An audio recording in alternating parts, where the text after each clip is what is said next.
மறைந்த பிரபல கர்நாடக இசை கலைஞர் பாலமுரளி கிருஷ்ணாவின் உடலுக்கு ஏராளமானோர் அஞ்சலி செலுத்தி வருகின்றனர். இது குறித்த கூடுதல் விவரங்களை நமது செய்தியாளர் கிருத்திகாவிடம் கேட்கலாம். கிருத்திகா, மறைந்த பாலமுரளி கிருஷ்ணாவின் உடலுக்கு யார் யாரெல்லாம் அஞ்சலி செலுத்தி வருகின்றனர், அது குறித்து சொல்லுங்கள். வணக்கம். அதாவது தமிழ் சினிமா மட்டும் இல்லாமல் கர்நாடக இசை, அதாவது இந்திய இசை கலை உலகத்தை பொறுத்த வரைக்கும் ஒரு முக்கிய கலைஞராக பார்க்கப்பட்டவர் பாலமுரளி கிருஷ்ணா. அவர் நேற்று மாலை 3 மணி அளவில் இயற்கை எய்தினார். இந்நிலையில் அவருடைய உடலுக்கு தங்களுடைய இறுதி மரியாதையை செலுத்துவதற்காக தமிழக இசைக்கலைஞர்கள் மட்டுமல்லாமல் தென்னிந்தியாவையும் தாண்டி இந்தியாவில் உள்ள பல்வேறு இசைக்கலைஞர்கள், முக்கியமாக கர்நாடக இசையில் பிரபலமாக இருந்து அதுவும் முக்கிய கலைஞராக இருந்த இவருக்கு தன்னுடைய கடைசி மரியாதையை செலுத்துவதற்காக பல்வேறு கலைஞர்களும் தொடர்ந்து அவருடைய வீட்டுக்கு வந்துகிட்டு இருக்காங்க. இதிலும் குறிப்பாக பாடகர் மனோவாக இருக்கட்டும், அல்லது இசையமைப்பாளர் வித்யாசாகர், இயக்குனர் வசந்த் உள்ளிட்ட பல்வேறு கலைஞர்கள் தொடர்ந்து இங்கே வந்துகிட்டு இருக்காங்க.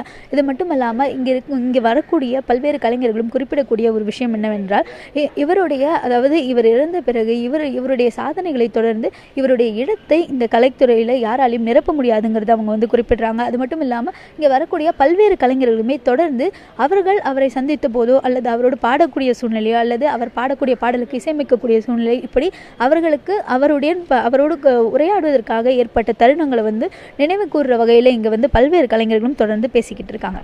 கிருத்திகா, பாலமுரளி கிருஷ்ணாவின் இறுதிச் சடங்கு நிகழ்ச்சிகள் எப்போது நடைபெறுகின்றன? கிருத்திகா, அவருடைய இறுதிச் சடங்கு நிகழ்ச்சிகள் 3 மணி அளவில் நடைபெறும்னு எதிர்பார்க்கப்படுது. பெசன்ட் நகரில் இருக்கக்கூடிய மயானத்தில் அவருடைய உடல் எரியூட்டப்படுறதுக்கு இருக்கு. அதற்கு முன்னதாக தங்களுடைய இறுதி மரியாதையை செலுத்துவதற்காக பல்வேறு கலைஞர்களும், குறிப்பாக நாட்டிய கலைஞர்கள், கர்நாடக இசை கலைஞர்கள், சினிமாவில் பாடக்கூடிய பல்வேறு கலைஞர்கள் என பல்வேறு துறையை சேர்ந்தவர்களும் தொடர்ந்து இங்கு தங்களுடைய மரியாதையை செலுத்தி வருகிறார்கள். அது மட்டும் இல்லாமல் இங்கு பொதுமக்கள் பலரும் வர்றதையும் பார்க்க முடியுது. ஏன்னா இவர் ஒரு பழம்பெரும் பாடகராக இருந்திருக்கிறார். அது மட்டும் இல்லாமல் 7 ஸ்வரங்களை வைத்து பாடக்கூடிய இசையையும் தாண்டி 4 ஸ்வரங்களை வைத்து பாடலை அமைத்து, அது மட்டும் இல்லாமல் அந்த ராகத்திற்கு மகதி என்று பெயரிட்டதும் இவர் தான்ன்றதை நம்ம குறிப்பிடணும்.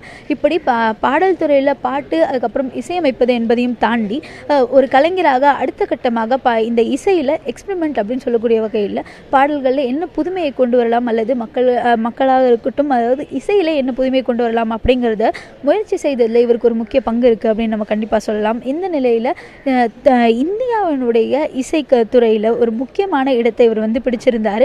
இவருடைய மறைவு அப்படிங்கிறது பலரின் மனதிலும், முக்கியமாக இவருடைய ரசிகர்கள் என்பதையும் தாண்டி பல கலைஞர்களின் மனதிலுமே ஒரு பெரிய வருத்தத்தை உருவாக்கி இருக்கு. மறைந்த பிரபல கர்நாடக இசை கலைஞர் பாலமுரளி கிருஷ்ணாவின் மறைவு என்பது ஈடு செய்ய முடியாத ஒன்று நிச்சயமாக.